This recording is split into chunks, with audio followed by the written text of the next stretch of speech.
ஒப்பந்த செவிலியர்களுக்கு ஊதியத்துடன் கூடிய மகப்பேறு விடுப்பு அரசாணை விரைவில் வெளியிடப்படும் என்று அமைச்சர் மா சுப்பிரமணியன் தெரிவித்துள்ளார். செவிலியர்களுக்கான பணி மூப்பு பட்டியலை வெளியிட்ட பின்னர் செய்தியாளர்களிடம் பேசிய அவர், ஏற்கனவே மகப்பேறு விடுமுறை எடுக்காமல் பணிக்கு வந்தவர்களுக்கு ஊக்கத்தொகை வழங்கப்படும் என்று கூறினார். பொங்கலுக்குள் 831 ஒப்பந்த செவிலியர்களுக்கு பணி நியமன ஆணைகள் வழங்கப்பட உள்ளதாகவும் தெரிவித்தார். தொடர்ந்து பேசிய அமைச்சர் மா சுப்பிரமணியன், பறவை காய்ச்சலை தடுக்க தமிழகம் முழுவதும் முன்னெச்சரிக்கை நடவடிக்கை மேற்கொள்ளப்பட்டு வருவதாகவும், கேரளாவிலிருந்து காய்ச்சலோடு வந்தால் உடனடியாக மருத்துவ பரிசோதனை செய்யப்படுவதாகவும் தெரிவித்தார்.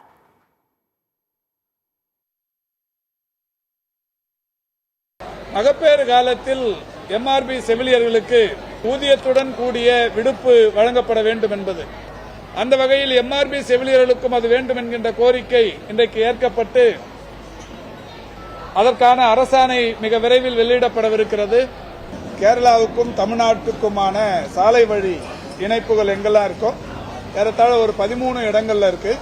அந்த எல்லா இடங்கள்லயும் இப்போ கண்காணிக்கப்பட்டு கொண்டிருக்கிறார்கள். நம்முடைய பொது சுகாதாரத்துறை அலுவலர்கள் அங்கிருந்து வருபவர்கள் இங்கிருந்து போபவர்களை தீவிரமாக கண்காணித்து பரிசோதித்துக் கொண்டிருக்கிறார்கள்.